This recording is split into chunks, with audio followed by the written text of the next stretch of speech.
However, since real firecrackers had been banned, Min had to get creative. He managed to find a stash of old, unused firecrackers from years past in Grandpa's storage. Instead of setting them off normally, Min decided to attach small poppers to random objects around the house: chairs, doors, even the lucky money envelopes, so they would explode with a loud pop whenever someone interacted with them. ####. The first victim. Min's first target was Uncle Bao, who was busy helping arrange the ancestral altar. As Uncle Bao pulled out a chair to sit down, a bang echoed through the room. Uncle Bao shot up so fast he nearly knocked over the entire altar. "What in the world?" he gasped, clutching his chest. Min, hiding behind the door, was barely containing his laughter. #### Chaos spreads. Next was Aunt Hoa, who was excitedly distributing lucky money to the children. She handed a red envelope to Min's younger cousin, only for it to emit a loud pop as soon as it was opened. Aunt Hoa shrieked and threw the envelope into the air, sending crisp new bills fluttering all over the room. "Min," she yelled, immediately suspecting the culprit. But before she could chase him, Grandma became the next victim. She opened the kitchen cabinet to grab some tea leaves when boom, another popper went off. Grandma nearly jumped out of her slippers. "Min," she bellowed. "Where are you, you little troublemaker?" Min, rolling with laughter, quickly ran outside before she could catch him.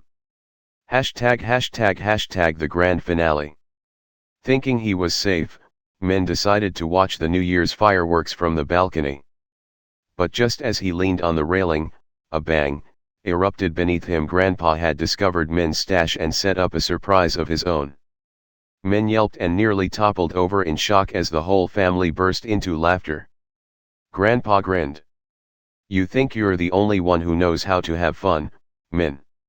Min rubbed his back and groaned, but he couldn't help but smile. "All right, Grandpa. You win this round." Grandma shook her head but chuckled. "As long as my heart can take it, I suppose Tet wouldn't be the same without Min's pranks." The family spent the rest of the evening laughing over the events of the day, enjoying their feast, and watching the fireworks light up the sky. And so, another legendary Nguyen family Tet was in the books. The Great Lunar New Year Karaoke Catastrophe. The Tran family's Lunar New Year gatherings were legendary.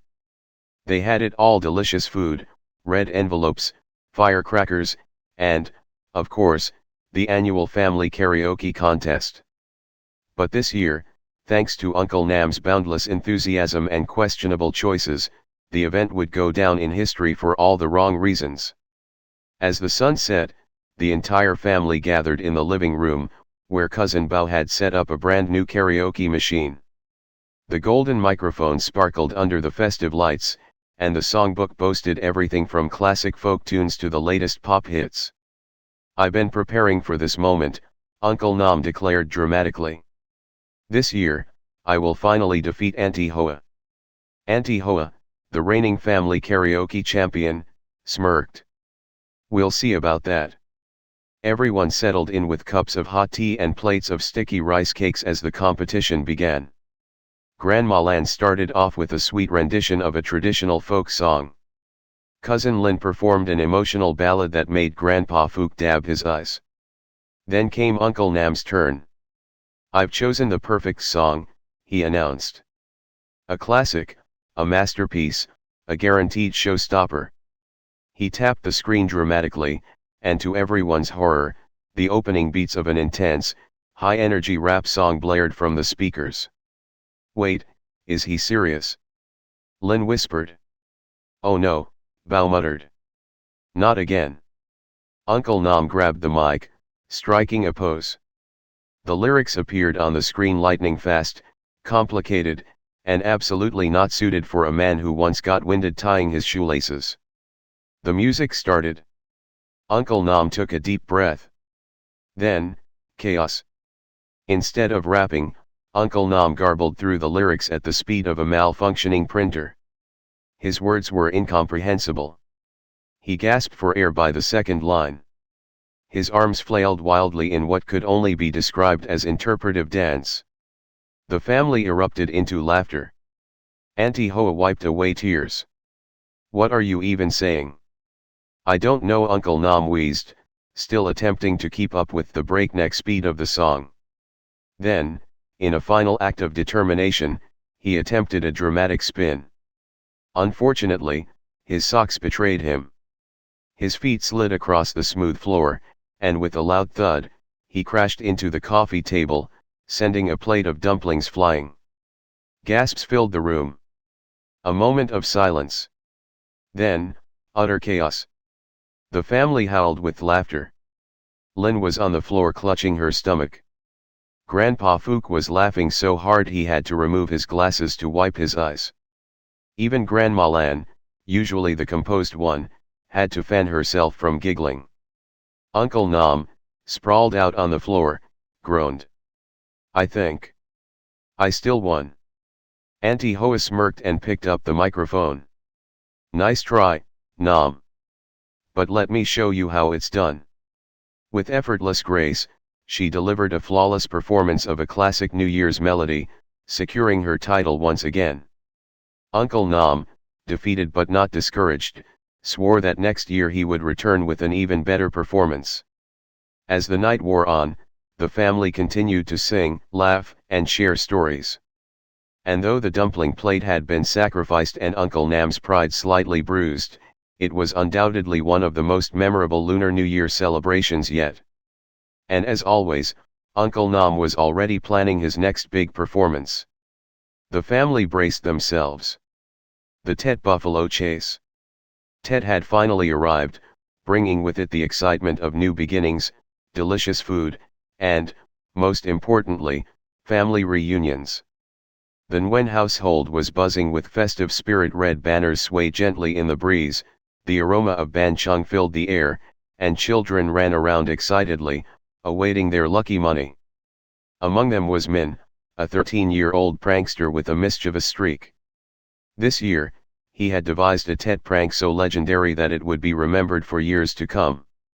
##### The grand idea. Min's uncle, Uncle Bao, had recently bought a buffalo to help with farm work. The massive animal was calm and gentle, but Min saw it as the perfect ingredient for his ultimate Tet prank. His plan? To dress up the buffalo in festive decorations and set it loose during the family's big Tet banquet. While the adults were busy preparing the feast, Min sneaked into the barn and carefully draped the buffalo in red silk, tying a large golden bow around its neck. For the final touch, he placed a traditional Tet mask on its face. The buffalo snorted but remained unfazed. "All right, buddy," Min whispered. "Time to make Tet unforgettable." #### Chaos unleashed. As soon as Min untied the rope, the buffalo, now feeling strangely festive, trotted out of the barn and straight into the middle of the banquet. At first, the family stared in stunned silence. Then, Grandma let out a dramatic gasp. "The spirit of Tet has come to visit us." Uncle Bao, who knew exactly what was going on, shouted, "Min! What did you do?" Before Min could answer, the buffalo, startled by the sudden commotion, let out a loud moo, and charged forward, knocking over a table full of ban chung and watermelon seeds. Aunt Hoa, who was holding a tray of spring rolls, shrieked and jumped onto a chair as the buffalo trotted past her, sending the rolls flying into the air. Children ran in all directions, laughing and screaming, while Grandpa calmly continued sipping his tea as if nothing unusual was happening. ###The Great Buffalo Chase. Determined to stop the buffalo before it caused more destruction, Uncle Bao grabbed a red scarf and started waving it like a matador. "Come here, you big cow." The buffalo, thinking it was a game, lowered its head and charged. Uncle Bao let out a yelp and sprinted away, barely dodging the playful beast. Min, unable to contain his laughter, doubled over, clutching his stomach. "Best Tet ever," he managed to gasp between fits of giggles. Realizing the buffalo was heading straight for the ancestor altar, Grandma finally took control. She marched forward, raised a wooden spoon, and shouted in her most authoritative voice, "Buffalo, stop." Miraculously, the buffalo halted, blinking at Grandma as if considering its life choices. Then, with a snort, it calmly sat down. The aftermath. The family, breathless and covered in food, looked around at the chaos. Tables overturned, lucky money envelopes scattered everywhere, and Uncle Bao was still hiding behind a tree. Grandpa set his tea down and chuckled. "Min, if you ever pull another prank like this, you might be the one pulling the plow next year." The entire family erupted into laughter. Even Grandma, after a long sigh, shook her head with a smile. "At least we'll never forget this, Ted." As they cleaned up the mess and sat down for their meal, the buffalo, now peacefully chewing on some grass, became the unexpected guest of honor. And so, another legendary Nguyen family Tet was in the books. The Great Tet Firecracker Prank. Tet had arrived, bringing joy, laughter, and the perfect opportunity for mischief. In the bustling Nguyen household, the air smelled of ban chung, laughter filled the courtyard, and children eagerly anticipated their lucky money.